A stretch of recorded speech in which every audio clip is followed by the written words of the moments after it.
Da la más cordial bienvenida a todas y todos nuestros seguidores al ciclo de conferencias Justicia, COVID y Arte, que será moderado por el maestro Oscar Ramos Estrada. Adelante, maestro. Muy buenos días. La Facultad de Derecho les da a todas y a todos ustedes la más cordial de las bienvenidas al Corredor Cultural Autonomía, organizado por la Fundación UNAM. Todo esto en el ciclo de conferencias Conviviendo con el virus SARS-CoV-2, especialmente en este espacio donde la Facultad de Derecho de la UNAM se honra en ser invitada y que hemos denominado Justicia, COVID y Arte. Nos honran esta mañana con su distinguida presencia en este encuentro virtual el doctor Javier Cortés Rocha, profesor emérito de la Facultad de Arquitectura y líder del proyecto de habilitación de la Escuela Nacional de Jurisprudencia. Sea bienvenido, doctor. De igual forma, agradecemos la distinguida presencia de nuestro maestro Luis Gerardo del Valle Torres, presidente del patronato de la Facultad de Derecho de la UNAM. Sea bienvenido, maestro. Damos una cálida bienvenida a la presencia de la maestra Sara Mispalma León, consejera técnica de la Facultad de Derecho de la UNAM. Sea bienvenida, maestra. Nos congratula contar con la presencia del doctor Enrique Larios, presidente del Colegio de Profesores de Derecho Laboral de esta Casa de Estudios. Sea bienvenido, doctor. De igual manera, nos distingue con su amable presencia el doctor Eduardo Luis Fechter-Treschner, catedrático de la Facultad de Derecho de la UNAM. Sea bienvenido, doctor. Presidiendo el presente acto, nos acompaña en representación del doctor Raúl Contreras Bustamante, director de la Facultad de Derecho, el doctor José Gamas Torruco, director de la Fundación Escuela Nacional de Jurisprudencia. Sea bienvenido, doctor. De igual forma, agradecemos y saludamos la presencia de autoridades universitarias, profesoras y profesores, alumnos y alumnas de esta casa de estudios. Sean todas y todos ustedes bienvenidos. Para dar inicio con el presente acto, escucharemos atentos el mensaje a cargo del doctor José Gamas Torruco. La palabra es suya, doctor. Distinguido auditorio, se me ha concedido el privilegio de presentar el Corredor Cultural Autonomía que encabeza Fundación UNAM, cuyo propósito es promover los recintos y bienes culturales del centro histórico de la Ciudad de México, con objeto de maximizar el alcance de sus ofertas artísticas, científicas y humanísticas por medio de una estrategia de difusión conjunta. El arte cumple una de sus funciones al interactuar con los espectadores y el proyecto del Corredor Cultural Autonomía es una gran oportunidad para la Facultad de Derecho de dar a conocer una parte del patrimonio artístico que resguardamos. Agradecemos al señor licenciado Dionisio Mid, presidente de Fundación UNAM y amigo de muchos años, su invitación a la Facultad de Derecho para ser parte de este gran proyecto. Estamos en presencia de una edificación histórica. Sobre lo que fuera el convento de Santa Catalina de Siena, se levantó el edificio que albergó la Escuela Nacional de Jurisprudencia, en el cual se ha alojado la Asociación Civil Escuela Nacional de Jurisprudencia, íntimamente ligada a la Facultad de Derecho. El creador del inmueble, ingeniero Salvador Echegaray, lo proyectó respetando el patio central, que aún se conserva. En 1910, la Escuela de Derecho se integró a la nueva Universidad Nacional de México gracias a la iniciativa del maestro Justo Sierra.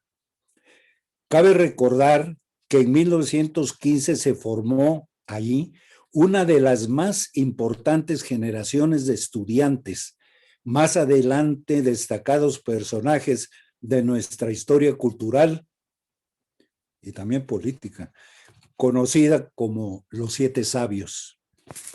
En 1929, la escuela quedó para siempre integrada a la autonomía universitaria. Fue parte importante de los esfuerzos que se hicieron a partir de 1940, a partir de establecer un régimen civil en México.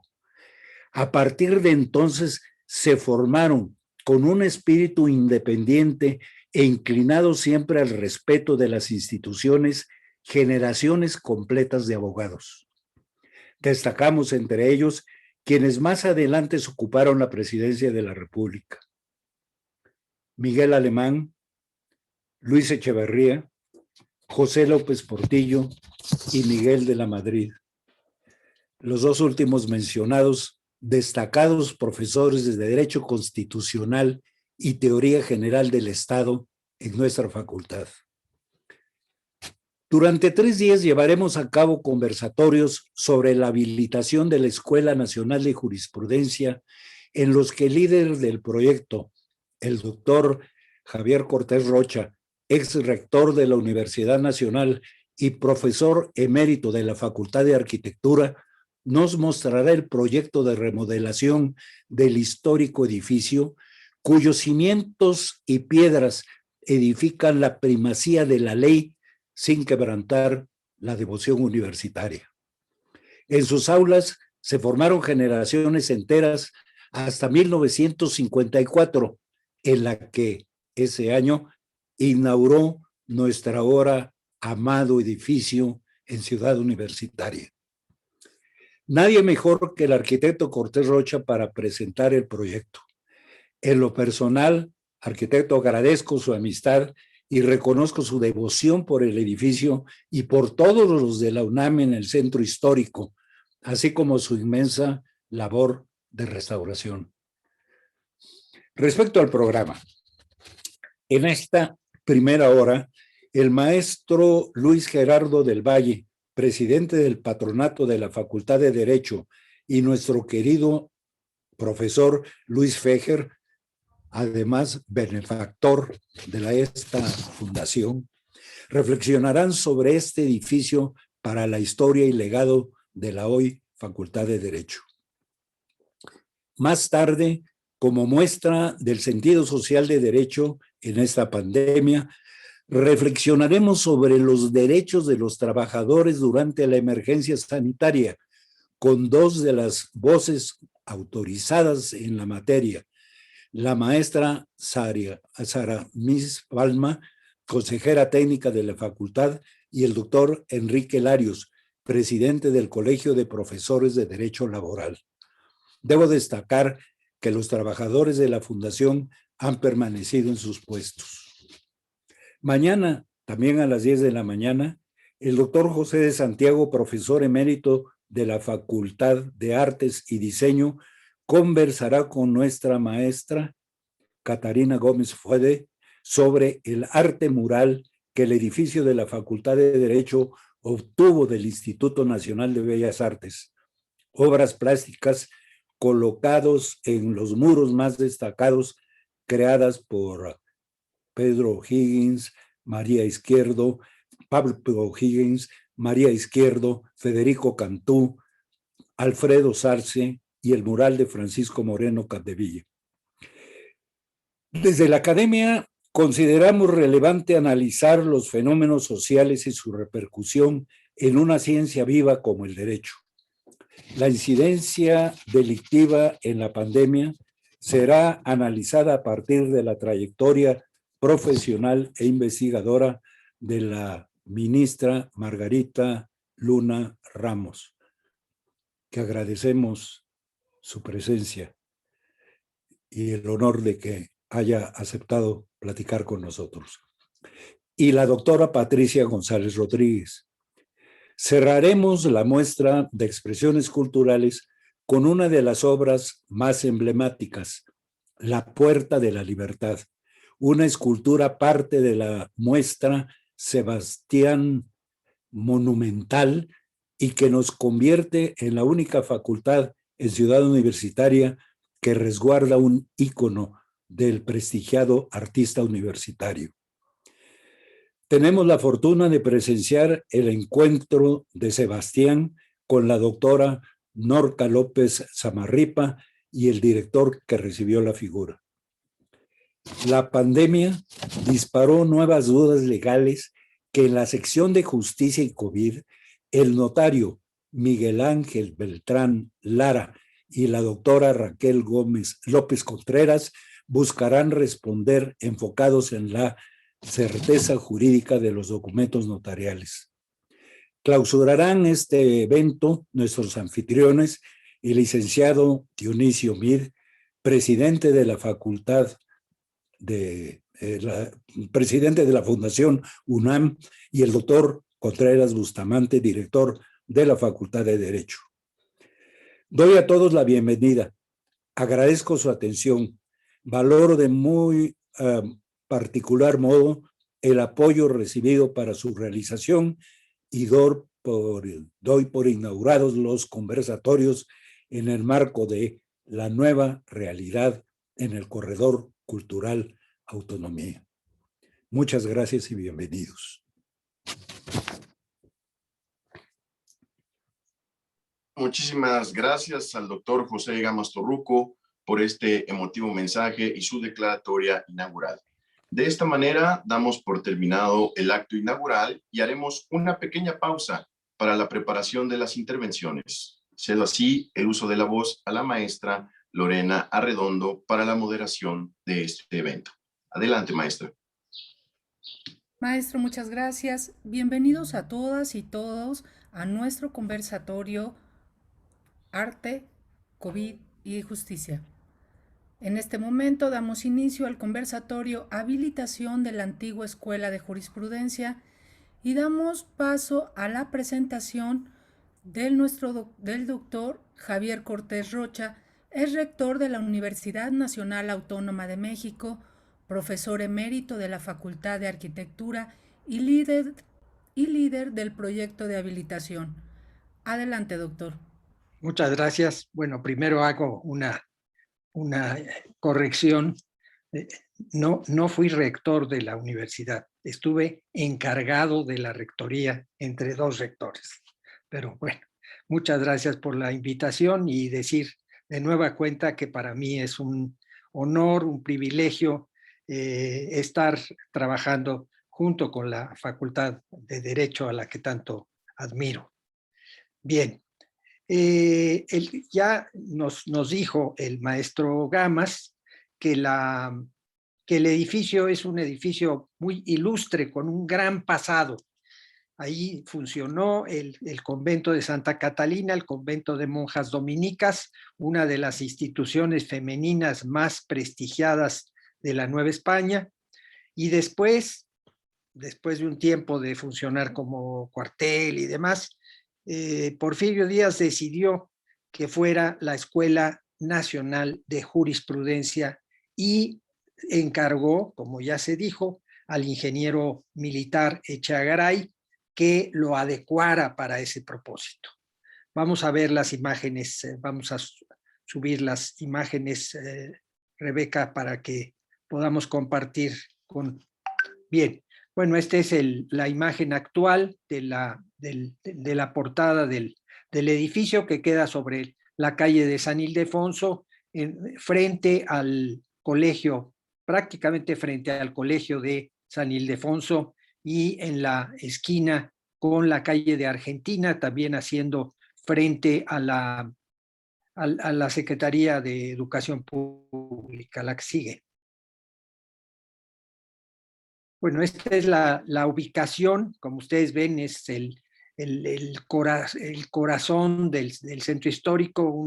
Está rodeado de edificios ilustres, de la Escuela Nacional Preparatoria, del antiguo Colegio de San Ildefonso, del Museo de las Constituciones, del Centro Cultural de España, del Palacio de la Escuela de Medicina en la Plaza de Santo Domingo, etcétera. La que sigue.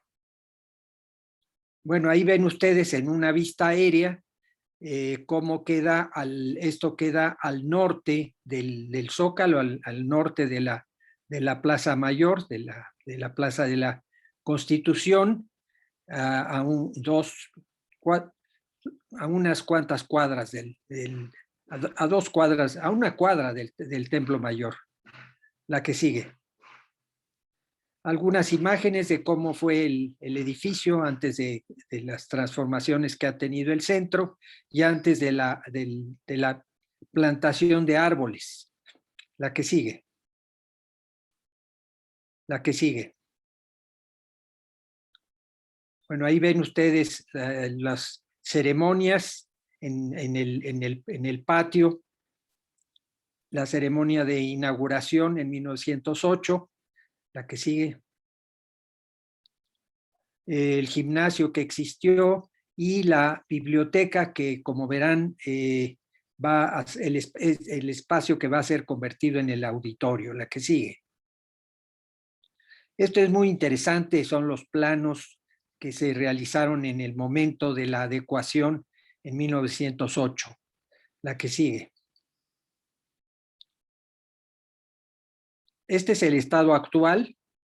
El estado actual, como ya se dijo muy bien el maestro Gamas, afortunadamente se conservó el espacio del claustro mayor del convento, que pues es el espacio de distribución y el espacio característico del interior del edificio, rodeado de crujías. En la parte superior izquierda está lo que fue la capilla del convento y que ahora es un templo evangélico, y las crujías que se han venido utilizando para distintos propósitos. La que sigue. La siguiente planta, también con crujías de salones y oficinas, y lo que ha sido la biblioteca que se planeaba para las fines de una biblioteca de las Constituciones, pero que va a ser cambiada de sitio y redimensionada. La que sigue. Y el último nivel, la que sigue. Es un edificio, estas son las azoteas, como ven son distintos sistemas, regrésale por favor. Son distintos sistemas constructivos, hay parte de vigueta bovedilla, parte de techo a 2 aguas, parte de concreto, y nuestro vecino pues tiene las bóvedas de la capilla del templo de Santa Catalina. La que sigue. Aquí ven ustedes cómo el edificio tiene un desnivel apreciable, porque como sucede en el histórico, los edificios, los nuevos y no tan nuevos, resienten los hundimientos diferenciales que se deben al exceso de bombeo de agua del subsuelo y a la presencia en el subsuelo de estructuras prehispánicas. Nosotros tenemos en una parte del edificio los restos de una construcción prehispánica. La que sigue. Este es el patio que se ha propuesto que tenga una cubierta para darle una mayor utilización a lo largo de todo el año y de que puedan celebrarse ahí ceremonias y otro tipo de eventos académicos. La que sigue. Este es el proyecto de remodelación o rehabilitación, en la cual en la parte superior ven ustedes lo que sería el auditorio con una unidad de baños en la parte de abajo, y algo muy importante que nos interesa resaltar: el edificio tiene una sola escalera y no tiene elevador. Entonces, una cuestión importante es construirle una segunda escalera y dotarlo de un elevador para que pueda ser utilizado por personas de cualquier nivel de accesibilidad. La biblioteca estaría en la parte derecha, en lo que actualmente se utiliza como auditorio. La que sigue. Bien, aquí ven ustedes el auditorio, la parte baja del auditorio, con su presidium, con sus espacio de gradería, y en la parte abajo de la gradería alta se ubicarían unas unidades de baños para hombres y mujeres, y con esto completaríamos ese servicio en el conjunto. La parte superior está el patio.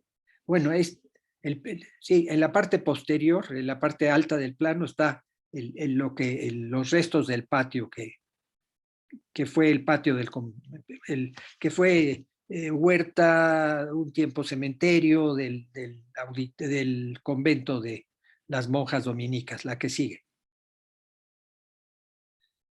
Bueno, aquí tenemos el auditorio en su parte baja y en su parte alta. En la parte alta con una cabina. Los accesos al auditorio serían desde la planta baja y desde este primer nivel. Algunos espacios se destinarían para sillas de ruedas. La que sigue. Y bueno, pues esto sería el alzado de esa crujía que se va a aprovechar óptimamente como auditorio. La que sigue. Esta sería la biblioteca, que como tiene una altura generosa, puede tener dos niveles de libreros, unos espacios de lectura agradables, una escalera para subir a la pasarela del segundo nivel y una pequeña oficina para el responsable de la biblioteca. La que sigue. Esta sería una imagen de cómo se vería el auditorio y de cómo se vería la biblioteca. Esto es, pues, desde luego una imagen de lo que es nuestro objetivo como espacio y como arquitectura. La que sigue. Y en la parte superior, en el piso superior, tendríamos un espacio de uso múltiple que se puede subdividir como se subdividen los salones en los hoteles para los congresos y otros eventos. Y entonces podríamos tener o unas aulas para pequeños grupos o áreas de reunión o un evento de todo el tamaño. La que sigue. Bueno, esto es una planta a la izquierda y un corte a la derecha de la nueva área de circulaciones. En la parte izquierda está el elevador, que tendría salidas en distintos niveles, y en el extremo derecho una nueva escalera que con la mayor seguridad permitiría un segundo desahogo de los pisos superiores. La que sigue. Y la escalera principal que actualmente se tiene, que no tiene las características óptimas de comodidad y de seguridad, pues se sustituiría por una nueva escalera como última etapa de la intervención. La que sigue. Estas unidades de baños, además de las que están abajo de las graderías, estarían en los 3 niveles, una de hombres y una de mujeres, optimizando el espacio, cambiando por muebles actuales, con unas mamparas, pues, de las que son corrientes el día de hoy, para que un óptimo funcionamiento del conjunto. La que sigue. Y en el patio posterior, pues es un espacio de desahogo, donde tendría el amueblado conveniente, y el Instituto de Ingeniería, que se hace cargo del trabajo el diseño de la nueva estructura y de los refuerzos, ha pedido que se construyan unos contrafuertes para que ese edificio que tiene 3 niveles, pues tenga toda la seguridad ante los hundimientos diferenciales y ante los sismos, que no dejan de afectarnos. La que sigue. Se tiene un proyecto que está todavía en análisis y en discusión con el Instituto Nacional de Antropología e Historia para cubrir el patio de manera conveniente, con una cubierta que no sea, que no se vea desde el exterior, porque a ellos desde luego justamente les preocupa mucho la imagen urbana, que no se modifique. Entonces es una cubierta que tiene esa característica. La que sigue. Así es como se vería la cubierta desde el piso alto. Es una cubierta sui generis que de un sistema que se llama Tensegrity, que tiene elementos, tiene postes a compresión y tiene cables para tensarlo. Y entonces es una cubierta muy conveniente para lo que nosotros necesitamos. Allá en la parte posterior se alcanza a ver la Minerva, que corona el frontispicio del edificio de la Secretaría de Educación Pública. La que sigue. Así es como se verían los pasillos del último nivel con la cubierta. La que sigue. Otra más. Son detalles constructivos. La que sigue. El corte de la cubierta. La que sigue. Y cómo se vería en vista aérea esa cubierta. La que sigue. Pues eso es todo, y que estamos ciertos que con esta rehabilitación pues tendrá posibilidades de uso óptimo ese edificio, que se inserta con los grandes edificios que tiene la universidad en el centro histórico, con el Palacio de la antigua Escuela de Medicina, con el Palacio de Minería, con la Academia de San Carlos, con el edificio de Economía en Cuba, en fin, un conjunto de edificios verdaderamente emblemáticos, y que pues el de la autonomía, que no había yo mencionado, que desde luego en conjunto pueden ser fundamentales para una revitalización del centro histórico, para los mejores usos que se pueden tener de carácter cultural y académico en el centro histórico. Entonces, en eso estamos trabajando, y en eso recientemente se nos expidió la licencia de construcción para echar a andar el asunto.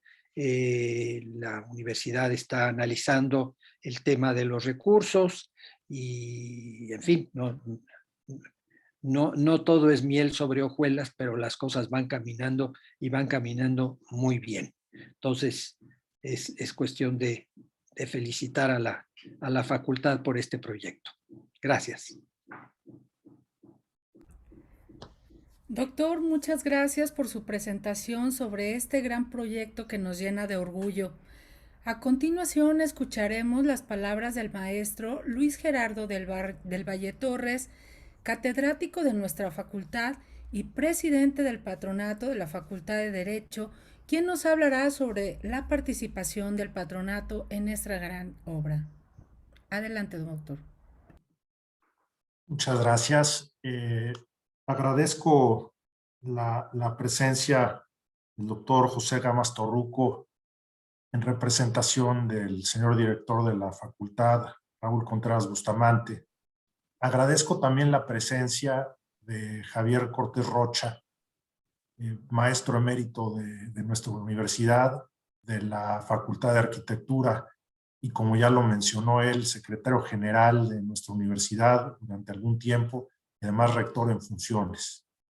Y a quien en representación del patronato de la Facultad de Derecho de la UNAM agradezco por el extraordinario trabajo que está realizando en la restauración de nuestra antigua Escuela Nacional de Jurisprudencia. Agradezco también la presencia, y es un honor compartir este panel, este foro, con mi maestro Eduardo Luis Fejer, quien es una gente con una cultura extraordinaria, y que sin duda tengo mucho interés en escuchar lo que nos compartirá el día de hoy. Gracias, doctor Enrique Larios, presidente del Colegio de Profesores en Derecho Laboral de nuestra facultad. Gracias, Sara Mispalma, Rebeca, Lore, por su apoyo para organizar este evento. Debo decir que he estado reflexionando sobre la importancia de la restauración de nuestra antigua Escuela Nacional de Jurisprudencia. Y considero que la importancia de esta restauración recae en la importancia de conocer nuestra historia. Lo ha dicho la gente más conocedora, la gente más culta, la gente más estudiada, la gente más elevada en estados de conciencia, que solamente el presente existe, el pasado ya no existe y el futuro no existe. Sin embargo, para comprender el presente hay que entender el pasado y hay que prepararnos hacia el futuro. Es por ello que nuestra historia es sumamente relevante y uno de los grandes pilares de nuestra institución, de nuestra siempre erguida Facultad de Derecho de la Universidad Nacional Autónoma de México, es su historia. Fue en el año de 1551 cuando, a través de un real decreto del rey Carlos I de España, se establece la Real Universidad de México. No fue pontificia hasta más tarde en el siglo, ya por allá de 1595, cuando se expide en aquel entonces una bula papal por el Papa Clemente VIII, si no mal recuerdo. Pero es ahí, en el año de 1551, específicamente el 21 de septiembre de 1551, cuando Carlos I de España expide este real decreto que le da vida en aquel entonces a la Real Universidad de la Nueva España. Hay una gran discusión de quién fue primero, si la Real Universidad de la Nueva España o si fue primero la Real Universidad de Lima. Y el tema es que en aquel año, en el mismo año 1551, el rey Carlos I expide en el mes de mayo, específicamente el 12 de mayo, el Real Decreto que le da vida a la Universidad de Perú. Y sin embargo, a la Universidad de Lima. Y sin embargo, fue el 12 de julio de 1553 cuando se dictó por primera vez en América la Cátedra Prima de Leyes Institutas por Bartolomé de Frías y Albornoz, maestro de la Universidad de Salamanca, quien innovó en su momento con teorías vanguardistas sobre la esclavitud. Es ese el origen remoto de nuestra facultad. Después, en el año de 1833, cuando don Valentín Gómez Farías, presidente de México en ese momento, gobierna, decide cerrar la universidad por sus teorías liberales, en virtud de que en ese momento se consideraba ya real y pontificia universidad y se buscaba quitar de las manos del clero la educación en México. Posteriormente, don Antonio López de Santana, 11 veces presidente de nuestro país, reabre la universidad, la universidad y se vuelve a cerrar en el imperio de Maximiliano I.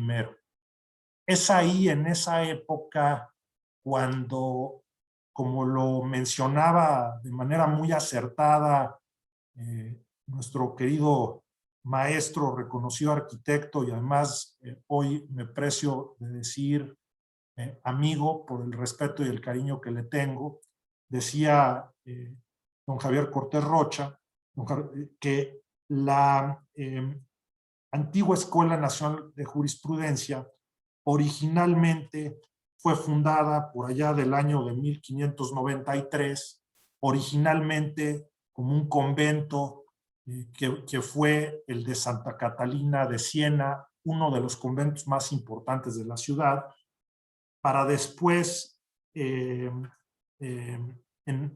algún momento, volverse un cuartel en aquella época liberal, y nuestro colegio, nuestra antigua Escuela Nacional de Jurisprudencia, en el momento en que se cierra la universidad, sigue operando, porque hay que tomar en consideración que el derecho, la teología, la medicina fueron de las primeras carreras, o fueron las primeras carreras que existieron en las universidades modernas. El derecho como tal sigue enseñándose a pesar de que la universidad cierra a través de la Escuela Nacional de Jurisprudencia. Y en ese momento, en aquellos años, originalmente en el año 1868, la Escuela Nacional de Jurisprudencia se albergó en el Colegio de San Ildefonso. Posteriormente ahí se alberga la Escuela Nacional Preparatoria, pasa a la Escuela Nacional de Jurisprudencia al Convento de la Encarnación, para posteriormente albergarse en el edificio actual.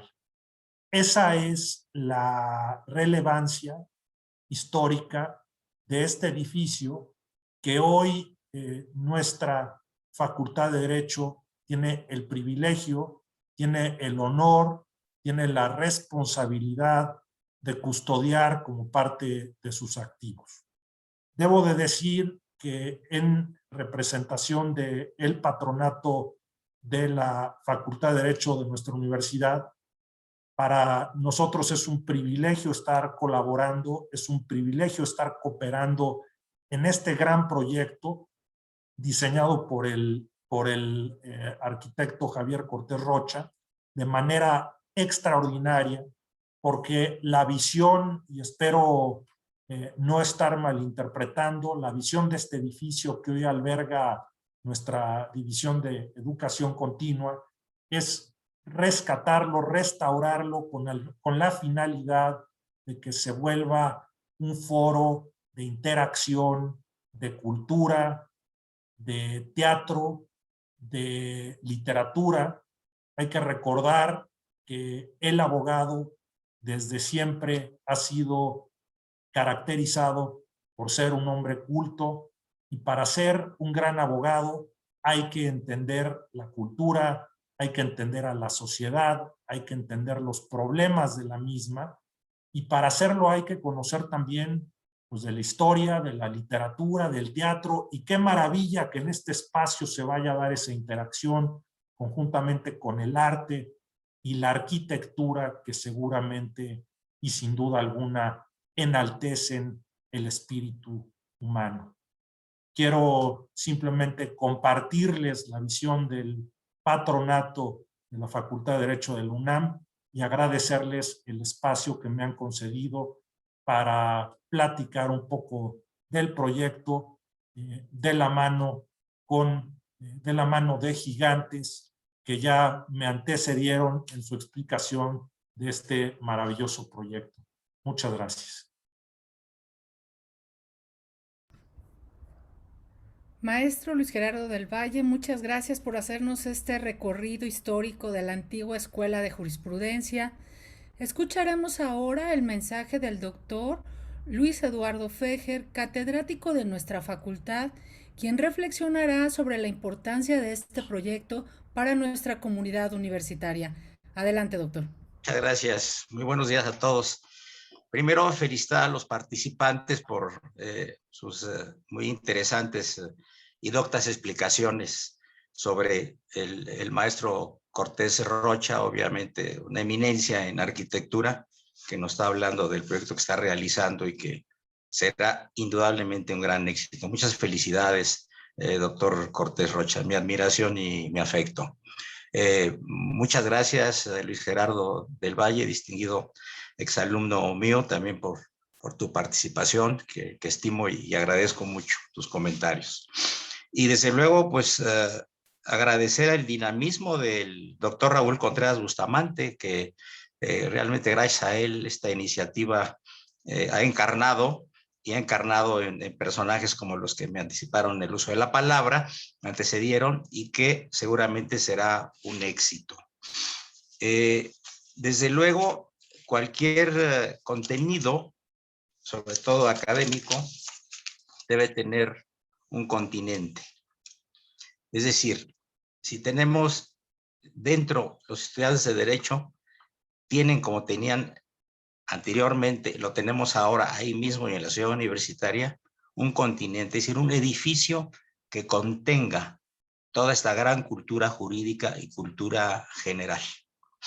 Y esto me recuerda un poco la frase de Unamuno, quien fuera rector de la Universidad de Salamanca, que una vez le preguntaron qué tan importante era esa universidad, y él contestó: aquí hasta las ideas se ven. Fíjense ustedes nada más qué expresión tan maravillosa, ¿no? Y a mí me hizo mucho efecto reflexionar en el título de este coloquio que se va a llevar a cabo por 3 días, porque se habla de arte, COVID y justicia. Y créanme ustedes que cada palabra, cada expresión tiene una enorme carga. ¿Qué es la justicia? ¿Qué es el arte? ¿Y en qué contexto tan complejo nos encontramos, ¿no? Es quizá digamos, 3 expresiones que jamás pudimos haberlas unido, solamente quizá en el pasado, cuando hubo alguna epidemia aquí en la Ciudad de México, ¿no? Año 1600 y pico, o la famosa inundación también en el siglo XVII. Pero juntar una enfermedad tan compleja, tan difícil, tan terrible como esta, con los términos justicia y arte, resulta bastante complicado, pero por supuesto bastante adecuado a los tiempos modernos, definitivamente. Este edificio está inserto en el corazón de México. Está inserto en el corazón de la universidad. Indudablemente su rehabilitación es toral. A mí ya no me tocó tener el honor de estar ahí, porque yo ingresé a la universidad en la Facultad de Derecho de la UNAM, en CEU, en el año de 59. Sin embargo, yo conocía muy bien el edificio porque yo estudié la preparatoria exactamente enfrente. Y no lejos de ahí, en el convento de San Camilo, que fue la secundaria 1. Entonces, para mí, el centro histórico es muy importante, y por supuesto que veía yo con gusto a los estudiantes de Derecho cuando yo hacía algunas visitas, o estaba yo en la secundaria o en la preparatoria, algunas visitas, y realmente me impresionaba mucho el edificio y me llamaba mucho la manera de vestir de los jóvenes abogados. ¿Qué diferencia la forma de vestir de los estudiantes de ahora? Lo podemos ver en las magníficas fotos que nos enseñó el doctor Javier Cortés Rocha, ¿no? De 1908 y posteriores, ¿no? Entonces, es muy interesante. Qué bueno que se va a rehabilitar esto por el bien de México, por el bien de nuestra facultad, y desde luego por el bien de la historia, ¿no? Debemos recordar, ya lo dijeron anteriormente, que ahí en lo que era la Escuela de Jurisprudencia se elaboraron, fraguaron grandes movimientos. Quizá uno de los movimientos más importantes, el Toral, fue el de 1929, donde se inició ese complejo proceso para llegar a la autonomía de la universidad y ya llamarla posteriormente Universidad Nacional Autónoma de México. Fue un largo recorrido social, político y sobre todo jurídico. Cultura, ya lo mencionaron. El abogado fue siempre un hombre de gran cultura y en lo que ha insistido el doctor Contreras Bustamante en toda su fructífera labor ha sido precisamente que más que formar abogados, queremos en la Facultad de Derecho formar juristas. Y qué mejor recinto, por supuesto, el que está en proceso de rehabilitación, para combinarlo con delegación universitaria, para seguir haciendo cultura, porque un abogado sin cultura no es abogado. Por ejemplo, varios de los contemporáneos estudiaron ahí, gente brillantísima. Tenemos a Torres Bodet, por ejemplo, estudió ahí. Tenemos posteriormente a Octavio Paz, que no fue muy seguido, porque le llamaba más la atención la literatura, pero también estaba por ahí. Monsiváis, muy eventualmente y muy jovencito, también se asomaba por ahí. Pero no había abogado que no fuera en esa época egresado de esta escuela tradicional, que no fuera poeta, que no fuera músico, que no fuera escritor. Es decir, no se podía pensar en que no hubiera esta conjunción tan importante de labores, ¿no? También ahí estudiaron algunos personajes que después harían un famoso movimiento ya muy olvidado en México, que es el movimiento estridentista de los años 20. Era un movimiento muy interesante que decían que querían sacar a los ídolos literarios y artísticos de los grandes altares, ¿no? Y encabezaba el movimiento Maples Arte, egresado también de la Facultad de Derecho. Movimiento al que de la Escuela de Derecho, al que se adhirieron Diego Rivera y personajes importantísimos, inclusive el famosísimo escritor americano John Dos Passos, bastante conocido en la historia de la literatura universal. ¿Qué decir de los premios Nobel? También, que estuvieron ahí los expresidentes, los 7 sabios, los grandes diplomáticos. Por ejemplo, si en un personaje pudiéramos encontrar las características de diplomático, jurista, abogado, escritor, poeta, diplomático, Jaime Torres Bodet, ni más ni menos. Gran personaje de la historia de México, gran personaje. ¿Dónde estudió el señor Torres Bodet? En la Escuela Nacional de Jurisprudencia.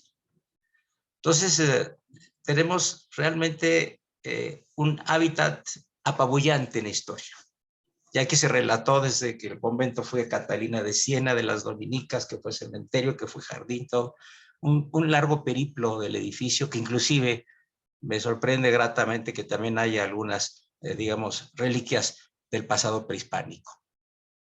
Yo creo que estamos en una gran capital, y yo creo que le debíamos a una gran capital una Escuela Nacional de Jurisprudencia rehabilitada y, por supuesto, está en las mejores manos. El inmueble está, por supuesto, lleno de añoranza. Escuela de, como dije anteriormente, de juristas, dramaturgos, escritores, políticos, poetas. Humboldt llamó a México, a la Ciudad de México, la ciudad de los palacios. ¿Y quién no se pudo haber sorprendido en el siglo XVII, siglo XVIII, siglo XIX, obviamente siglo XX, de la magnificencia de la Ciudad de México? Siempre conservando una enorme tradición y albergando calles, callejuelas, leyendas, recogidas por diferentes escritores. Y por supuesto, la Escuela de Jurisprudencia continúa en la imaginería de muchísimos de los estudiosos de este tiempo de la historia, de la literatura, de la diplomacia y de la poesía, ¿no? Desde luego, el ambiente en proceso de rehabilitación, que vaya proceso, arquitecto Cortés Rocha, esto es una labor de titanes, arreglar esto, porque pues yo pienso que empezando por la cuestión económica y luego la cuestión tecnológica, la cuestión técnica, ya veo el elevador, ya veo digamos, el techo que será quizá removible, etcétera, para cuidar la estética de la Ciudad de México desde abajo en vista aérea. Pues realmente yo creo que también es un reto arquitectónico muy interesante, ¿no? Y el doctor Cortés Rocha ha dejado su impronta en muchísimos lugares. Y sin duda, va a ser un gran reto, pero también va a ser, como todo lo que ha hecho, un brillantísimo logro. Porque después de ver estas diapositivas, estamos totalmente sorprendidos, ¿no? Creo que es un concepto muy interesante, muy adecuado a nuestros tiempos, pero sobre todo es un concepto respetuoso del entorno, respetuoso de las personas. En pláticas con el arquitecto Luis Ortiz Macedo, de grata memoria, y quien también conoció el arquitecto Javier Rocha, siempre me decía, Eduardo, los seres humanos siempre tenemos que vivir y convivir con lugares que nos respeten y que los respetemos.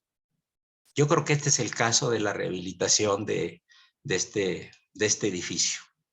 Definitivamente. Edificio que, pues, históricamente tiene grandes paradojas, como la historia de México que es una paradoja también, ¿no?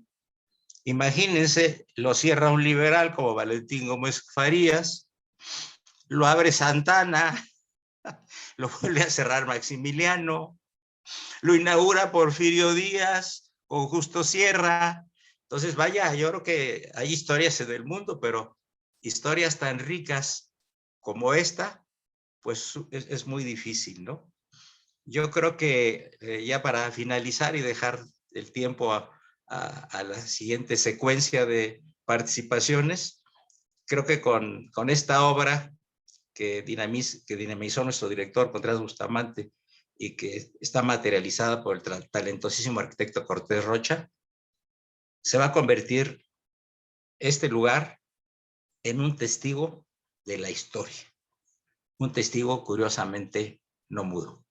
Muchas gracias por su atención. Doctor Feijer, agradecemos nos recuerde el legado histórico, jurídico y cultural del que somos herederos. Es así como concluimos nuestro primer conversatorio sobre la habilitación de la antigua Escuela de Jurisprudencia, y para dar continuidad a nuestros temas de justicia, COVID y arte, damos paso a la presentación del conversatorio Derechos de los Trabajadores durante la emergencia sanitaria por COVID-19. En primera instancia, escucharemos la participación de la maestra Sara Mispalma León, profesora y consejera técnica de la Facultad de Derecho. Adelante, maestra. Muchísimas gracias, querida maestra Lorena Redondo. Queridos maestros José Gamas Torruco, Enrique Larios, Eduardo Luis Feijer, un placer, arquitecto Javier Cortés Rocha, maestro Luis Gerardo del Valle. De verdad me siento sumamente honrada de haber sido invitada el día de hoy a participar en tan importante evento. El poner un pie en la antigua Escuela de Jurisprudencia no solamente nos inspira a los catedráticos a ser mejores en cuanto a conocimiento, en cuanto a compromiso con nuestros queridos educandos, sino que también el hecho de estar ahí nos motiva porque, así como lo decía el maestro Luis Feijer, se respira arte, se respira derecho, se respira cultura, y esto es algo que invaluablemente todo buen universitario llevamos en la mente y en el corazón. En este orden de ideas, si me lo permiten, efectivamente nos corresponde abordar una temática sumamente interesante, y pues qué mejor que compartir el escenario con nuestro queridísimo maestro Enrique Larios, que en este rubro del derecho del trabajo, por supuesto, hay bastante que comentar. Para empezar, déjenme platicarles que, pues partiendo de la base de que dentro de la comunidad internacional, una de las constituciones más avanzadas, garantes, admirables y presumibles de los contenidos de orden social es la nuestra, orgullosamente la nuestra, la mexicana, en especial a través de su artículo 123 en su apartado A y por supuesto de su ley reglamentaria, la Ley Federal del Trabajo. A la llegada intempestiva del COVID-19, parecería que ambos textos de repente se quedaban cortos en la regulación de la problemática laboral inminente.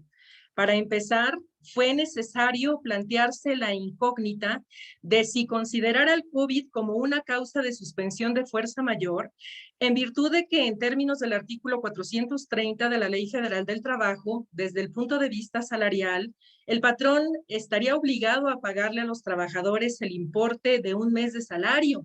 Sin embargo, en este supuesto se requería de la autorización de las juntas de conciliación y arbitraje previa tramitación de un juicio especial respectivo, o si por el contrario se le podía considerar como una causa de suspensión como contingencia sanitaria, ya que desde el punto de vista salarial, en términos del artículo 429, fracción cuarta, el patrón estaría obligado a pagar a sus trabajadores una indemnización equivalente a un día de salario mínimo general vigente por cada día que durase la suspensión, sin que se pudiese exceder de un mes.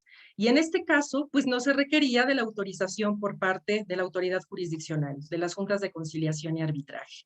Entonces, pues pensando en la disyuntiva y sobre todo en la protección de los trabajadores, resultó conveniente considerar al COVID-19 como una emergencia sanitaria de fuerza mayor, situación que ocurrió oficialmente en nuestro país a partir del 30 de marzo de 2020, al publicarse en el Diario Oficial de la Federación que el salario a pagarse a los trabajadores sería el que devengaba ordinariamente y no el mínimo general vigente en aquel momento. Además, las propias Secretaría del Trabajo y Previsión Social, en coadyuvancia con la Procuraduría de la Defensa del Trabajo, mejor conocida como Profedet, sugirieron que atendiendo a la naturaleza del trabajo, a la rama de la industria y a la actividad económica a la que se dedicase cada empresa o negocio, se diera la posibilidad de que existiera un acuerdo mutuo entre los sujetos de la relación de trabajo en cuanto al pago de prestaciones y manejos de horarios en su caso, pues para privilegiar la estabilidad en el empleo. En ese orden de ideas, se ordena la suspensión inmediata de todas las actividades no esenciales.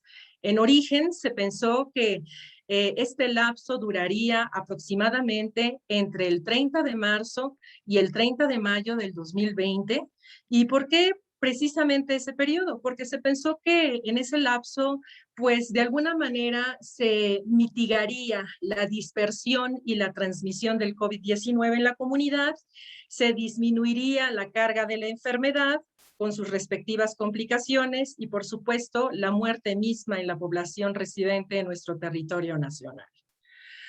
Únicamente podían continuar con sus labores en funcionamiento aquellas empresas que realizasen actividades consideradas como esenciales.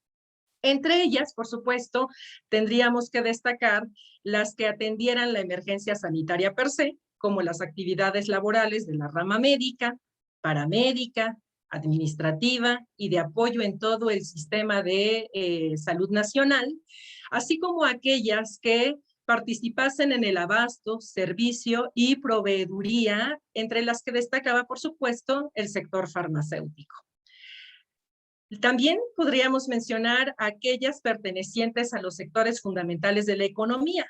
Háblese del rubro financiero, recaudación tributaria, distribución y venta de energéticos, gasolineras, gaseras, generación y distribución de agua potable, industria de alimentos y bebidas no alcohólicas, mercados de alimentos, supermercados, tiendas de autoservicios, abarrotes, producción agrícola, pesquera, pecuaria, agroindustria, industria química, productos de limpieza, ferreterías, mensajería, guarderías, estancias infantiles, asilos y por supuesto también, lo vimos en estos encierros, privilegiar aquella existencia, apertura de los refugios y centros de atención a mujeres víctimas de violencia, sus hijitos, sus hijitas, rubro de telecomunicaciones y medios de información, servicios privados de emergencia, y por supuesto, pues no podían faltar los servicios funerarios y de inhumación, almacenamientos en frío y aeropuertos, puertos y ferrocarriles. En todos estos lugares y recintos en los que se realizaban estas actividades que, insisto, se consideraban esenciales, pues se deberían de observar de manera obligatoria una serie de prácticas, tales como, por supuesto, no realizar reuniones o congregaciones de más allá de 50 personas. Además, pues que las personas debían de lavarse las manos frecuentemente, estornudar o toser aplicando la etiqueta respiratoria, es decir, cubriendo la nariz y boca con un pañuelo desechable o en su defecto con el antebrazo, no saludar de beso, de abrazo, saludito a distancia. Todas las demás medidas de sana distancia vigentes emitidas por la Secretaría de Salud Federal, pues no estaban de más. Y por supuesto que además de los rubros anteriores, resultó inminente el resguardo estricto de todas aquellas personas mayores de 60 años en estado de embarazo o puerperio inmediato o con algún diagnóstico de hipertensión arterial, diabetes mellitus, enfermedades cardíacas o pulmonares crónicas, inmunosupresión adquirida o provocada, insuficiencias renales o hepáticas, independientemente de si su actividad laboral se consideraba esencial o no. Estas personas pertenecientes a los grupos vulnerables deberían de ausentarse de sus trabajos con el permiso y, por supuesto, goce de sueldo, e insisto, aun cuando realizasen actividades esenciales, y de ser factible, trabajar de forma remota. Y en la medida de lo posible, los patrones implementar políticas temporales para que todos los empleados, incluyendo a los grupos vulnerables, trabajasen desde su casa, precisamente utilizando las tecnologías de la información y de la comunicación en lo que pues conocemos ahora es el teletrabajo. En este orden de ideas, al trabajar de esta manera, igualmente recibirían su sueldo íntegro por el tiempo necesario en las condiciones previamente pactadas en un contrato individual de trabajo, especialmente por lo que se refiere a la jornada y a las prestaciones de orden público o irrenunciables, tales como vacaciones, prima vacacional y aguinaldo. Hasta aquí, pues todo marchaba bien, se escucha entrecomilladamente bien. Sin embargo, el problema es que en aquel momento jamás llegamos a imaginarnos que la pandemia nos afectaría tanto, no solo por la lenta reacción por parte de nuestro gobierno en muchos sentidos, sino porque además, al verse obligados a cerrar, los centros patronales se deprimieron económicamente y, como lo quieran ver, ya sea voluntaria o involuntariamente, los derechos laborales de los trabajadores se vieron vulnerados, dejándolos en un estado de fragilidad total, al no gozar de las prestaciones ya mencionadas. El panorama no podía ser más desalentador y de ahí que empezaron a surgir una infinidad de preguntas en relación a los derechos de los trabajadores durante la emergencia sanitaria COVID-19. De esa vastedad de interrogantes, pues las más cotidianas son las que a continuación les referiré. Para empezar, se preguntaba, ¿está prevista la emergencia sanitaria como causa de suspensión de la relación de trabajo? Y si nos abocamos a buscar contenidos en Ley Federal del Trabajo, en su artículo 429, fracción séptima, se habla de la contingencia sanitaria, no de la emergencia sanitaria. Sin embargo, al haber emitido la autoridad sanitaria una determinación de suspensión de actividades más general y al haber calificado la emergencia como causa de fuerza mayor, que laboralmente puede ser causa de suspensión colectiva, cada empresa, según su circunstancia particularísima, podría suspender de hecho las relaciones colectivas y pagar salarios íntegros, pero por un mes. También otra de las preguntas frecuentes que en este lapso llegamos a escuchar fue, ¿qué diferencia hay entre la suspensión y la terminación de la relación de trabajo? En la suspensión, las actividades laborales quedan latentes y deben de reanudarse al cesar la causa, o sea, el COVID-19. En cambio, en la terminación, la empresa cierra definitivamente Y en este caso, procede el pago de un finiquito equivalente a 3 meses de un salario diario integrado, más una prima de antigüedad, para que los trabajadores, pues en lo que buscaban otro empleo, pues no se quedaran tan indefensos. Y por supuesto, aquellas partes proporcionales de sus prestaciones irrenunciables o de orden público, que son pues vacaciones, prima vacacional y aguinaldo. Otra de las preguntas frecuentes fue, ¿qué pasa con las relaciones laborales suspendidas por un mes? Si transcurrido este término aún continúa la emergencia sanitaria, pues como verdaderamente nos ocurrió. Bueno, pues transcurrida la suspensión de actividades por este lapso de 30 días con goce de salario íntegro para los trabajadores, la suspensión seguiría, pero ahora, desgraciadamente, sin goce de sueldo. Entonces, inmediatamente, pues cualquier trabajador nos preguntamos, ¿y de qué voy a vivir? Y de ahí que la propia Secretaría del Trabajo y Previsión Social, en un ánimo de apertura y siempre pensando en las propias circunstancias muy particularísimas de los propios centros laborales, pensó que se le dejaba discrecionalmente a los sujetos de la relación de trabajo el pactar de manera tal que, por supuesto, se privilegiase la estabilidad en el empleo y de ahí que fuera de vital importancia, por ejemplo, la figura del paro técnico. El paro técnico consiste en una disminución no solamente en jornada, sino también en una disminución salarial, respectivamente, para que teniendo un poco más de tiempo el trabajador tuviese la oportunidad de buscar otro empleo como para complementar estas disminuciones respectivas.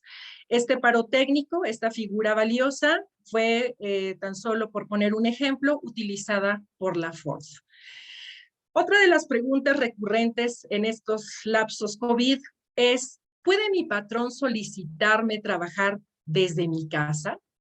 Yo les diría que si las operaciones de la empresa lo permiten, pues por supuesto que el patrón sí puede solicitarlo y en su caso los trabajadores tendrán derecho al pago completo de sus salarios y beneficios. Cabe mencionar que a virtud de esta tragedia sanitaria, se sintió la inminente necesidad de reformar la Ley Federal del Trabajo y concretamente en su artículo 311, adicionando un capítulo 12 bis, justo a principios de este año, en enero, se adenda un texto más vasto en relación a la figura del teletrabajo. En sí, el texto legal es bastante amplio, sin embargo, no quisiera desaprovechar la oportunidad para comentarles, aunque sea a grandes rasgos, en qué consiste. Pensando en la reciprocidad de derechos y obligaciones entre trabajadores patrones, por lo que respecta a las empresas, estas se comprometen o se obligan a proporcionar, instalar y encargarse del mantenimiento de los equipos necesarios para el teletrabajo, como son, por ejemplo, el equipo de cómputo, sillas ergonómicamente adecuadas, impresoras, entre otros insumos. Además, recibir oportunamente el trabajo y pagar los salarios en forma y fechas estipuladas. Además, asumir los costos derivados del trabajo a través de esta modalidad, incluyendo en su caso el pago de servicios de telecomunicación y el pago de la parte proporcional de la electricidad consumida. Implementar mecanismos que preserven la seguridad de la información y datos utilizados por las personas trabajadoras. Respetar el derecho a la desconexión de las personas al término de la jornada laboral e inscribirlas al régimen obligatorio de la seguridad social. Recordemos que justamente porque nos hemos convertido literalmente en el arete de un celular, hasta a deshoras estamos comunicándonos, hasta a deshoras estamos trabajando. Y pues recordemos que la Ley Federal del Trabajo es muy clara cuando establece topes en jornadas de 8, de 7 o de 7,29, dependiendo de si en contrato individual de trabajo nos sujetamos a una jornada diurna, nocturna o mixta. Además, también promover el equilibrio de la relación de trabajo de las personas trabajadoras a fin de que gocen de un trabajo digno, decente y de trato igualitario en cuanto a remuneración, en cuanto a capacitación y, por supuesto, a la seguridad social. Se deberá de observar una perspectiva de género en todo momento que permita conciliar la vida personal, que es de repente difícil delimitar estando en casa trabajando y teniendo que atender pues muchísimas cuestiones más de orden, llamémosle domésticas, y propiamente pues la disponibilidad de uno ya en el centro de trabajo mismo. Mientras que, por otro lado, las responsabilidades de los y las trabajadores consistirían en pues tener mayor cuidado respecto de la guarda y conservación de los equipos, materiales y útiles que reciban del patrón, informar con oportunidad sobre los costos pactados para el uso de los servicios de telecomunicaciones derivados del consumo del teletrabajo, así como también atender las políticas y mecanismos de protección de datos utilizados en el desempeño de sus actividades. Insisto, a grandes rasgos, este es el nuevo contenido que en Ley Federal del Trabajo podemos encontrar en relación a esta adenda capitular. Otra de las preguntas que también han sido muy frecuentes es, en caso de que yo trabajador sea diagnosticado con COVID-19, ¿puede despedirme mi patrón? Categóricamente podemos decir que no. El COVID-19 no existe entre las causales de rescisión sin responsabilidad para el patrón en la Ley Federal del Trabajo, y si ocurriera, esto significaría que estaríamos ante la presencia de un despido injustificado. Y por supuesto, se podría demandar ante las juntas de conciliación y arbitraje. Otra pregunta más, ¿qué pasa al interior de la relación laboral si un trabajador es diagnosticado con COVID-19? Bueno, pues de conformidad con la Ley Federal del Trabajo, si un empleado adquiere una enfermedad contagiosa como el COVID-19, la relación de trabajo se suspenderá de manera temporal y terminará hasta que concluya el periodo fijado por el Instituto Mexicano del Seguro Social o antes, si la enfermedad cesa. Para que dicha suspensión surta efectos, el empleado forzosamente debe de informar al patrón tan pronto como tenga noticia de ello para evitar contagios y, obviamente, la propagación del virus. Adicionalmente, se deberán de seguir las mismas reglas como si se tratase de una enfermedad general. Es decir, el empleado contagiado deberá solicitar un certificado de incapacidad por enfermedad ante el Instituto Mexicano del Seguro Social, y para facilitar dicho trámite, el IMSS habilitó una plataforma digital para la obtención en línea de certificados de incapacidades en caso de padecer el COVID-19 y de esa forma facilitar la gestión sin correr el riesgo de contagiar a más personas. Para bien o para mal, quiero pensar que ahorita, para la gran cantidad de enfermos y de muertes que desgraciadamente tenemos noticias oficial y extraoficialmente, esto solamente aplica para los trabajadores inscritos ante el Seguro Social. Y hay muchísimos que se encuentran fuera de este rubro. Cabe mencionar que si el contagio no tiene relación con el trabajo, aún así, el trabajador tiene derecho a la suspensión individual ya mencionada, con ayuda de subsidios hasta que se recupere, sin perjuicio de que tenga derechos de seguridad social consistentes en atención médica. El subsidio de referencia será del 60% del salario base de cotización a partir del cuarto día de incapacidad, temporal por supuesto, hasta un máximo de 76 semanas a cargo del seguro. Si el IMSS, por el contrario, determina calificarlo como enfermedad de trabajo, tendrá derecho a atención médica y al pago de subsidio, pero este será equivalente al 100% del salario base de cotización desde el primer día y hasta el último año. Otra de las preguntas que también fueron muy consistentes es, Es válido que la empresa y los trabajadores celebren un convenio ante las nuevas circunstancias que trajo aparejadas el COVID-19. Podríamos decir que en principio sí, siempre y cuando exista la libre y espontánea voluntad entre los sujetos de la relación de trabajo y obviamente sin que exista cláusula alguna que implique renuncia de derechos. Esto en estricto cumplimiento a los artículos 3 y 33 de la Ley Federal del Trabajo. Para el remotísimo caso de que existiese una cláusula en ese tenor, la renuncia de derechos, a través de un proceso se podría exponer tal situación, pero obviamente con resultados inciertos. Otra de las preguntas frecuentes: ¿cuál es el mayor riesgo de los trabajadores si la suspensión se prolonga? Yo creo que la respuesta idónea sería: depende. En casos tan disímbolos, tan distintos, pues podríamos mencionar o partir de aquellas empresas muy modestas.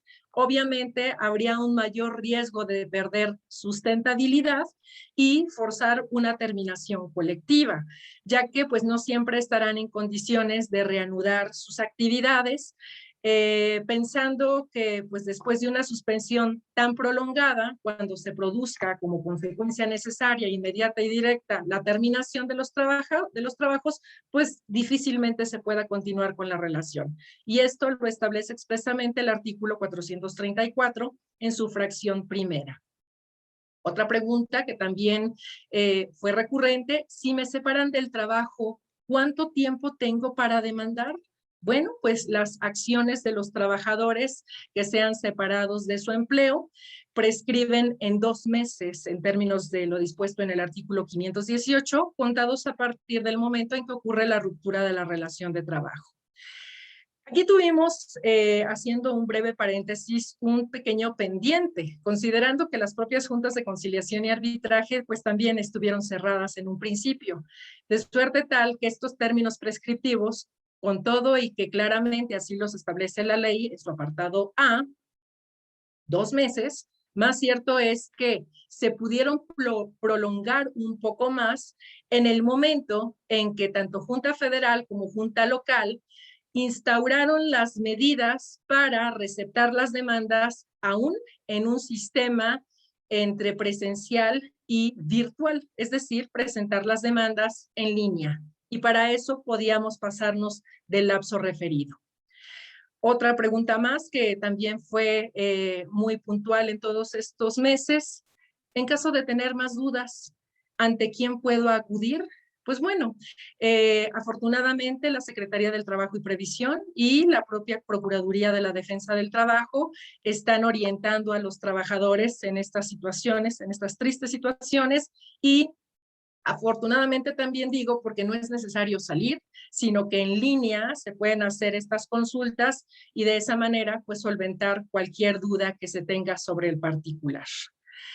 En términos generales, los contenidos vigentes de nuestra Ley Federal del Trabajo nos permiten hacer este tipo de esbozos. Sin embargo, seguramente saben que la ley tuvo una reforma muy importante en mayo del 2019 y entre muchos otros cambios vamos a tener paulatinamente la instauración de nuevos tribunales pertenecientes ya al Poder Judicial, en donde irán desapareciendo en consecuencia las juntas de conciliación y arbitraje, y esto significará que tengamos no solamente un proceso totalmente diferente, sino también un procedimiento nuevo.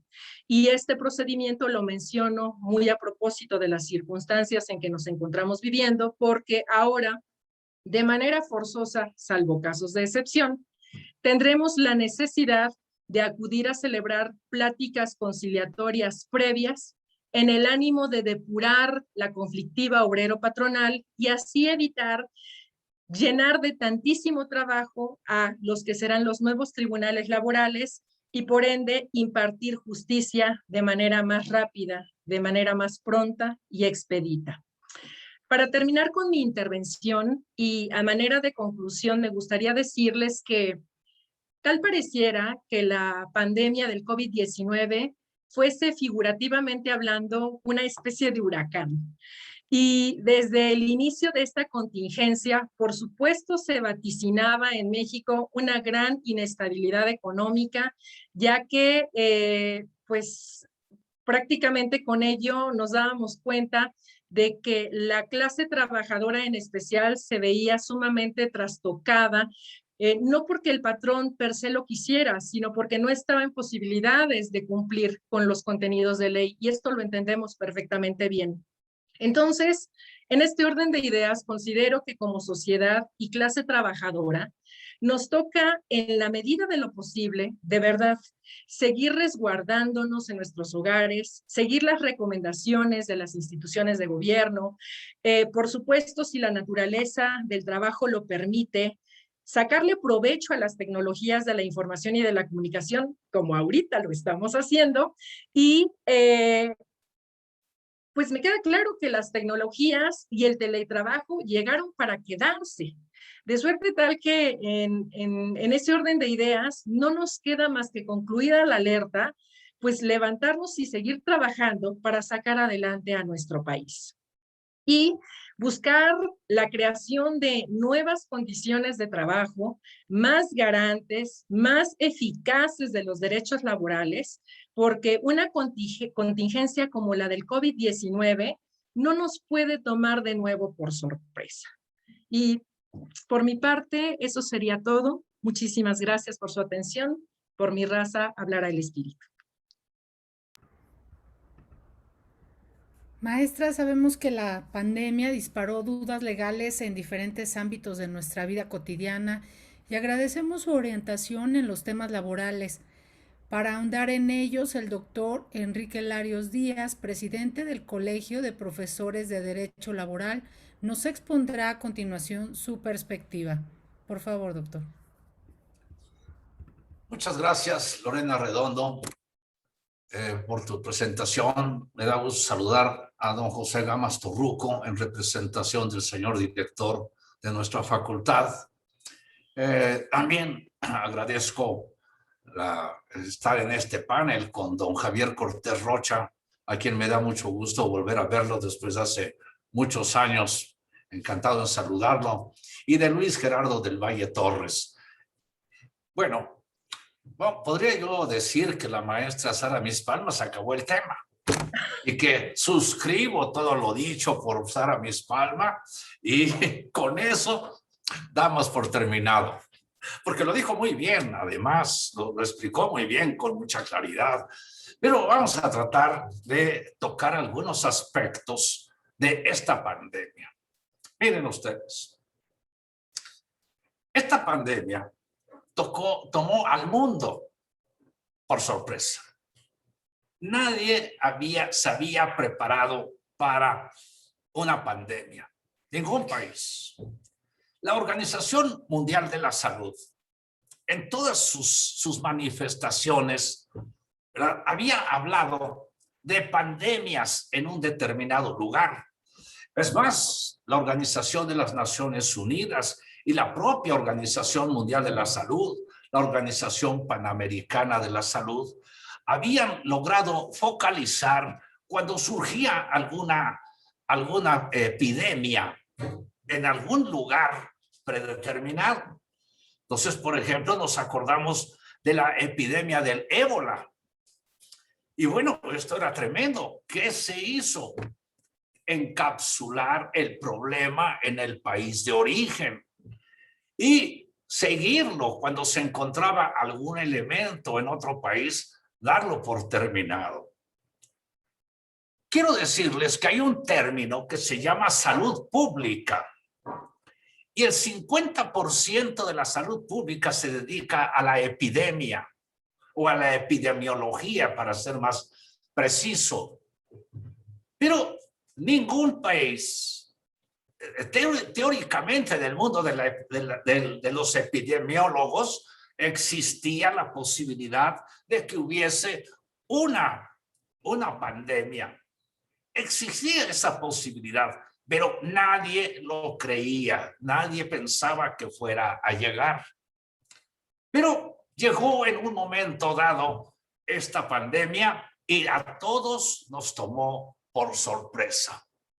Puedo decirles que las primeras manifestaciones de la Organización Mundial de la Salud, pues eran en el sentido, bueno, ¿qué hacemos? Pues no salga, póngase cubrebocas, no hay cubrebocas en el mercado.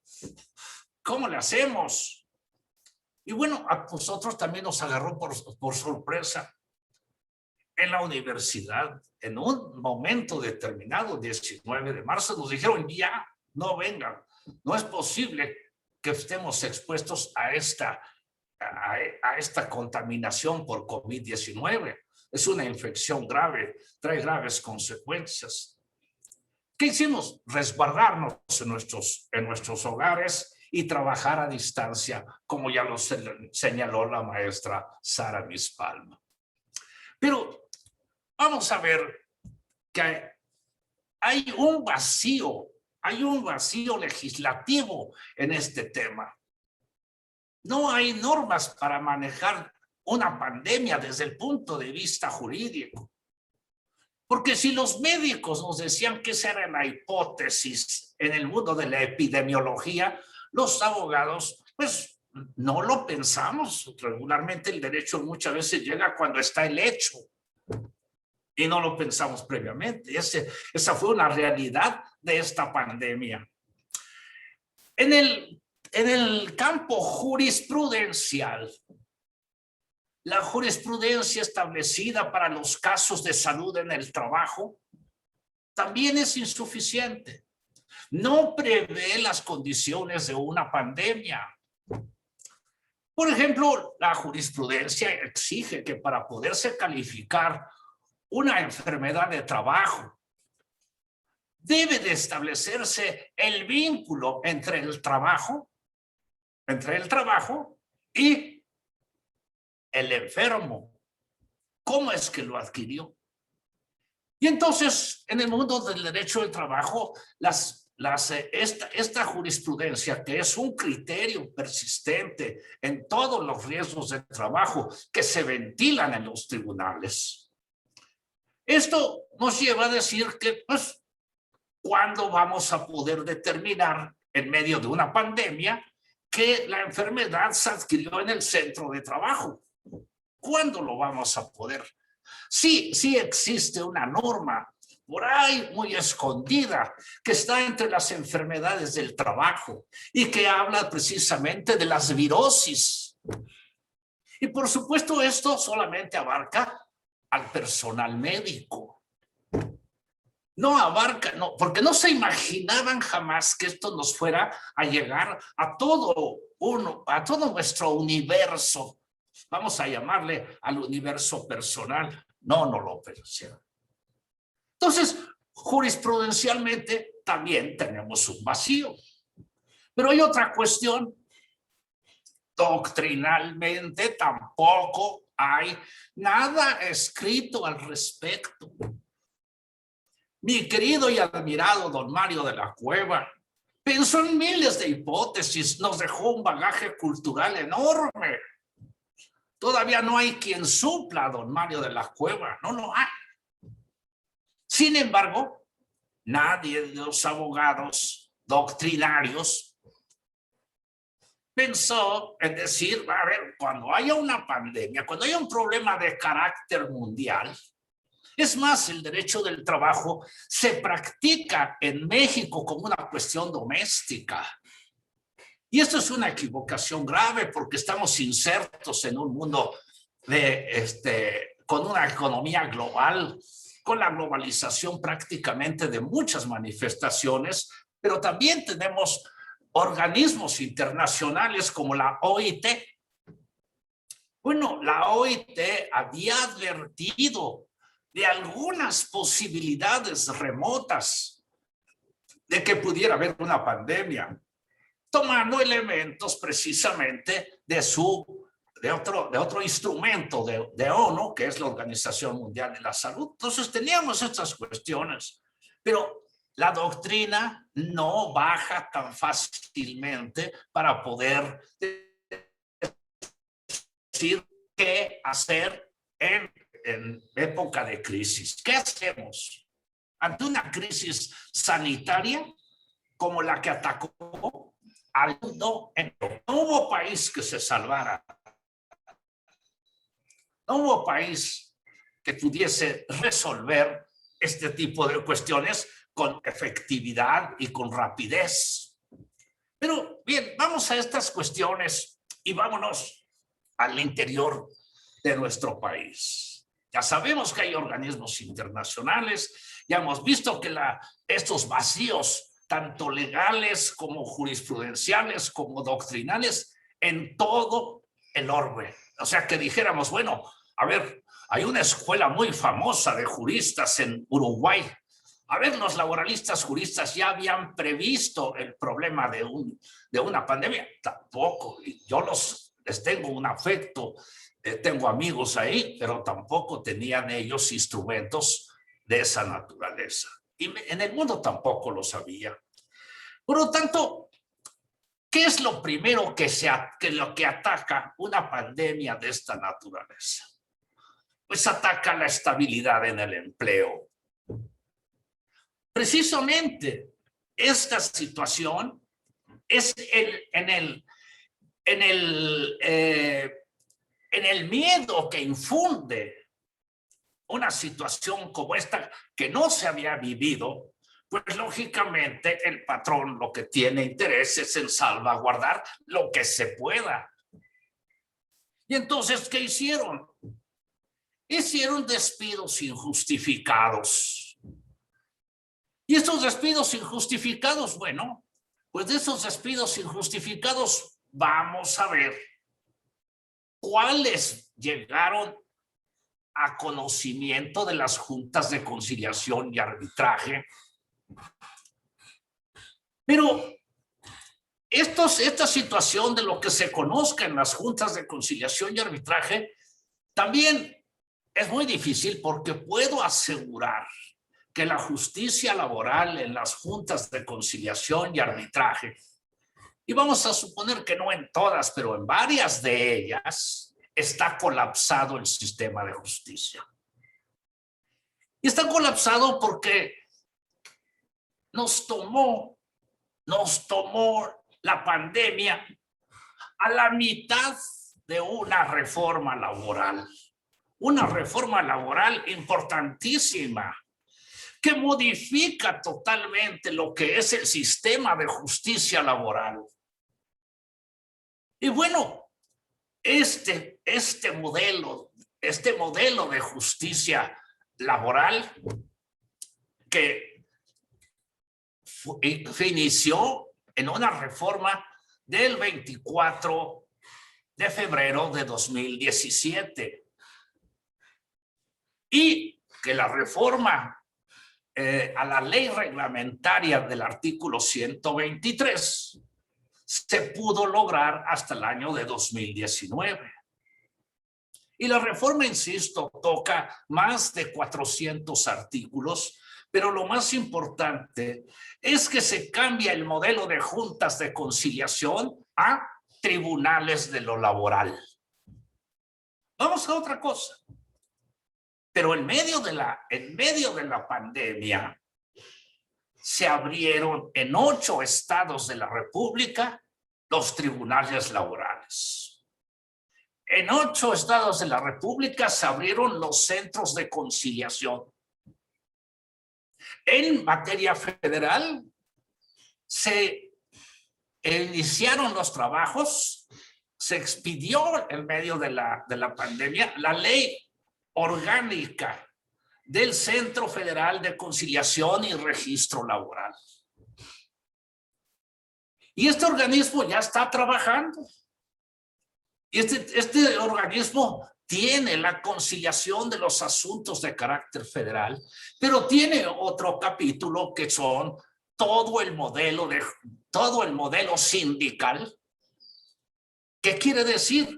Que la reforma de 2017 federalizó todo lo que podríamos llamar derecho sindical.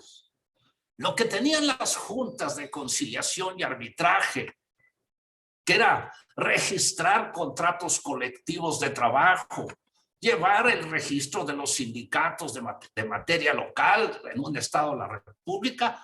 Eso ya no es verdad. Eso ahora está inscrito en el Centro Federal de Conciliación y Registro Laboral. Bueno, todas estas circunstancias parece que no son suficientes, pues hay todavía otra cuestión. Previo a la pandemia y en medio de la pandemia, al señor presidente de Estados Unidos anterior se le ocurrió que teníamos que revisar el Tratado de Libre Comercio. ¿Y qué pasó en este marco del Tratado de Libre Comercio? Pues que nos reclamaron los norteamericanos que no cumplimos con las leyes laborales. Ya nos lo habían dicho cuando se firmó el Tratado de Libre Comercio. Lo había dicho la secretaria de Estado, dijo, México tiene muy bonitas leyes laborales, pero no se cumplen. Y bueno, en medio de esta situación, en medio de todos los cambios de una reforma laboral, vienen algunas cuestiones que nos van a reclamar dentro del Tratado de Libre Comercio. ¿Cómo cuál? Y estamos en medio de la pandemia. Señores mexicanos, y lo dice el gobierno de Canadá y lo dice el gobierno de Estados Unidos, ustedes están haciendo un dumping salarial. Su salario mínimo es el más barato de toda la América, de todo el mundo occidental, no nada más de América Latina, del mundo occidental es el más barato. Y esto está ocasionando una deformación en el mercado norteamericano. ¿Por qué? Porque no te estamos comprando otra cosa más que mano de obra barata. Ya se habían presentado varias advertencias de la OCDE, se habían presentado varias advertencias, 3 advertencias de la Organización Internacional del Trabajo al gobierno de México para que modificara el modelo que se estableció hace 36 años, que era la contención salarial. Ya lo habían dicho, pero síguele como estamos. Y hacíamos oídos sordos a aquella cuestión. Quiero decir que en medio de todo esto ha cambiado muchas cosas. Y en el Tratado de Libre Comercio con Estados Unidos y Canadá, el famoso TEMEC, está amarrada la reforma laboral. Está amarrada la reforma laboral. Porque ahora o la cumplimos de veras. No hay de otra. Y todo esto sucede en medio de la pandemia. Entonces hay cuestiones que debemos de observar qué es lo que pasa. Pero vamos a otras cuestiones que son mucho más prácticas. Esto está amarrado. Esto nos dice que sí ha habido una actividad laboral muy fuerte durante la pandemia, pero también nos señala que tenemos las juntas de conciliación y arbitraje como un órgano que está agonizando, pero que a la vez es el único órgano de justicia para los estados que no tienen todavía tribunales laborales. Este año, 13 estados de la República se van a incorporar a la reforma laboral, abriendo sus tribunales, sus centros de conciliación y registro laboral. Pero ¿qué va a pasar en el campo que hoy nos convoca? ¿Qué va a pasar con la justicia para las personas que fueron a las juntas? Bueno, lo primero que tenemos que pensar es, partiendo de que hubo despidos injustificados, muchos de esos despidos injustificados no llegaron al conocimiento de las juntas de conciliación y arbitraje. ¿Por qué? Por motivo de la prescripción que tiene la Ley Federal del Trabajo. Otros más, ya dentro de las juntas, ya que se pudo comenzar a hacer las demandas por vía digital.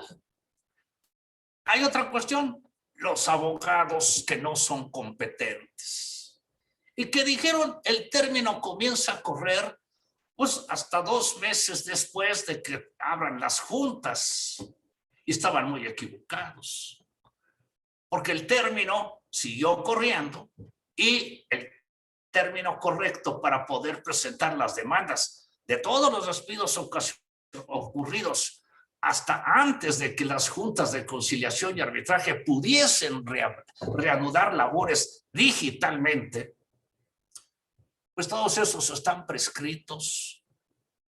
Y todos esos asuntos se van a seguir hasta el final.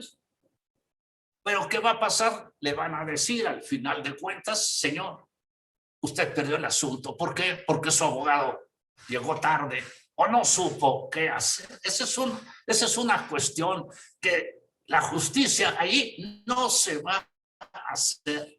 Y ahí es donde van a ganar los patrones, porque ya despidieron y bueno, pues vamos a decir, despidieron de acuerdo a sus intereses, despidieron bien. Pero los trabajadores no van a tener justicia en ese caso. De los asuntos que continúan en las juntas de conciliación y arbitraje, nos tenemos que observar, independientemente de todas las posibilidades que da la ley para seguir los juicios. Primero tenemos que observar el gran rezago que tienen las juntas de conciliación y arbitraje. Y entonces ese rezago es histórico. Bueno, pues ahora el rezago está duplicado en esos juntas de conciliación y arbitraje. Está duplicado. El personal no puede trabajar completamente porque se abren juntas, por ejemplo, en la local de conciliación y arbitraje, pues un día van de la 1 a las 5, otro día van de las 5 a las 10, otro día van de las 10, así sucesivamente, para poderse alternar y no estar expuestos a esta materia, a esta epidemia del COVID-19. ¿Y qué sucede? Pues entonces los tiempos se hacen mucho más largos. ¿Qué pasa con las notificaciones de carácter personal?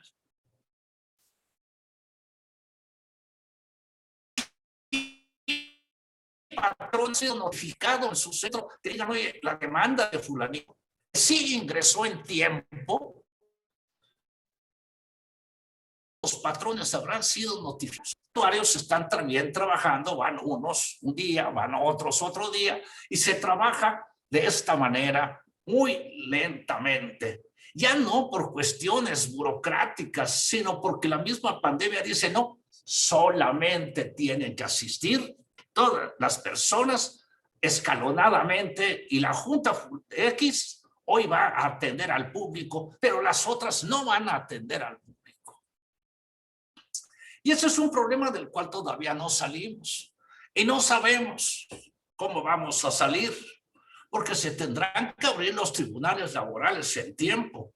Pero la reforma legal de 2019 dice, y lo dice muy bien, que los asuntos que se inicien en las juntas de conciliación y arbitraje se tienen que resolver hasta su final en las juntas de conciliación y arbitraje. De otra manera, se estarían violentando diversos artículos de la Constitución. Pero ¿cómo se van a terminar esos asuntos? No lo sabemos. No hay un cálculo ni de los gobiernos estatales, ni de la Secretaría del Trabajo, de nadie. ¿Por qué? Porque no se sabe realmente hasta cuándo vamos a poder reanudar ya con... parece que vamos saliendo, pero recuerden que todavía estamos con el sistema de semáforos. ¿Qué va a pasar?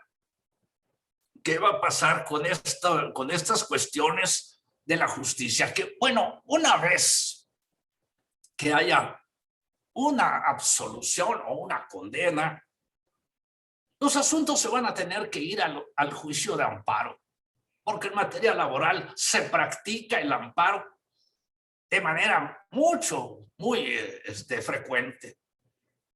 Y entonces en los asuntos de amparo todavía vamos a ver en qué tiempo juzgan y cómo van a juzgar los señores magistrados del circuito o los señores ministros de aquellos asuntos que lleguen hasta su pleno, del pleno de la Suprema Corte de Justicia o de la segunda sala laboral administrativa. Vean ustedes que si realmente tenemos cuestiones importantes en materia laboral, la crisis realmente rebasa las posibilidades de una solución pronta a esta cuestión. No vamos a poder tener soluciones mágicas. Y si alguien habla y dice, yo mañana soluciono el problema, es un farsante. No puede ser que alguien nos pueda decir, mañana lo tengo solucionado, porque no lo va a tener solucionado. Tiene muchas implicaciones de carácter legal, tiene muchas implicaciones que debemos de saber. Por lo tanto, una primera conclusión. La justicia del trabajo se encuentra colapsada en estos momentos. ¿Va a ser esto para toda la vida? No. Quizás lo recuerden algunas páginas. Se ha escrito mucho sobre el derecho del trabajo y el COVID. Sí, pero también hay muchas especulaciones. ¿Por qué son especulaciones? Porque todavía los tribunales no se pronuncian, sobre todo el amparo. Y bueno, el amparo nutre precisamente para poder saber, pero en muchas ocasiones he visto que se dan soluciones sobre las rodillas verdaderamente. Y no son más que una falta de cuidado para poder decir, este tiene este problema, etcétera. No. Sobre todo, hay casos de muertes de trabajador por COVID-19. Trabajadores muertos por COVID-19. El tema, ¿dónde está? ¿Es enfermedad de trabajo o no es enfermedad de trabajo? El patrón más cumplido en sus derechos y en sus obligaciones laborales, ¿qué va a decir? No fue por COVID-19. ¿Y a dónde vamos a llegar? Bueno, pues a ver qué es lo que expresa la jurisprudencia en estos asuntos de una muerte por COVID-19, porque los patrones no crean que van a decir, dice la Junta que sí, ¿cómo no? Aquí está, ¿cuánto debo? Aquí está, ¿no? No, el patrón va a decir, vamos al juicio de amparo. Y en el juicio de amparo, ¿qué van a resolver estos tribunales? Realmente no lo sabremos porque nos da muchísimas cosas a interpretar. Hay mucha parte que ya describió la maestra Sara Mispalma respecto de la suspensión de la relación de trabajo en una contingencia sanitaria. La contingencia sanitaria hubiese traído, si de haberse declarado, hubiese traído quizás mayor desempleo. ¿Por qué? Porque era el momento en que podían hacerse más despidos de una manera generalizada. La contingencia sanitaria establecida en 2012 no beneficia a los trabajadores. Y bueno, la emergencia sanitaria que está precisamente en el artículo 73, fracción 16 de la Constitución, fue la figura que se eligió para poder resolver este problema. ¿Por qué? Porque había ya urgencia, sobre todo de los patrones, de decir, ya declara la contingencia. No se declaró la contingencia, se declaró la emergencia, siendo una situación que tiene sus ventajas y tiene sus desventajas como cualquier otro remedio jurídico. Nadie me puede decir que los remedios jurídicos son universales. No, tiene sus beneficios y tiene también sus cuestiones. Entonces vamos a ver que ahora sí podemos buscar a nuestros teóricos del derecho del trabajo para que hagan trabajos serios y que hablemos del tema con todos los elementos, propongamos unas salidas jurídicas, modificaciones, pero que no van a ser para lo que pasó ahorita, no es para la emergencia. Las emergencias son así, son emergencias. Pero de aquí en adelante, ¿cómo vamos a prever esta situación? OIT, por primera ocasión, y con esto voy a terminar, OIT por primera ocasión suspendió su conferencia internacional del trabajo, ni en la época de la Segunda Guerra Mundial, con la amenaza de Hitler de bombardear Ginebra cuando estuviese sesionando la OIT. Eso no suspendió la asamblea de OIT, pero ahora sí, la pandemia sí la suspendió. Y ahorita estamos en plena conferencia internacional del trabajo a distancia. Claro, hay una ventaja. Ahora todo el mundo está metido ¿qué dicen en la conferencia internacional del trabajo? Y están hablando ¿de qué? Del COVID-19. Y para mí, esa es la regla que hay que seguir. ¿Qué marca la Organización Internacional del Trabajo? Porque en ella existen expertos laboralistas de muy alta calificación. Todos ellos indudablemente son serios y muchos se han reservado de opinar fuera de OIT, porque OIT nos va a dar márgenes para poder saber por dónde caminar los conflictos que se derivan de una pandemia y que es lo importante para el futuro. Saber que podría repetirse otra pandemia del mismo COVID o de otra cosa distinta en el futuro. Entonces, lo más justo precisamente en estos momentos es prepararnos para el futuro, prepararnos para saber, para que se incluya en la legislación laboral, en ese espacio tan importante que es la salud de los trabajadores en el empleo, cómo enfrentar una pandemia en condiciones que permitan mayor justicia social.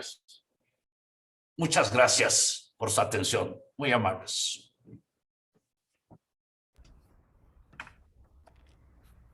Agradecemos la exposición del doctor Enrique Larios, así como la presencia en este foro virtual de nuestros conferencistas, el doctor Javier Cortés Rocha, maestro Gerardo del Valle Torres, doctor Eduardo Luis Fejer, doctor José Gamas Torruco y la maestra Sara Mispalma. Todos ustedes tienen muchas felicitaciones y comentarios en nuestras redes sociales de quienes admiramos su trabajo y trayectoria profesional y académica.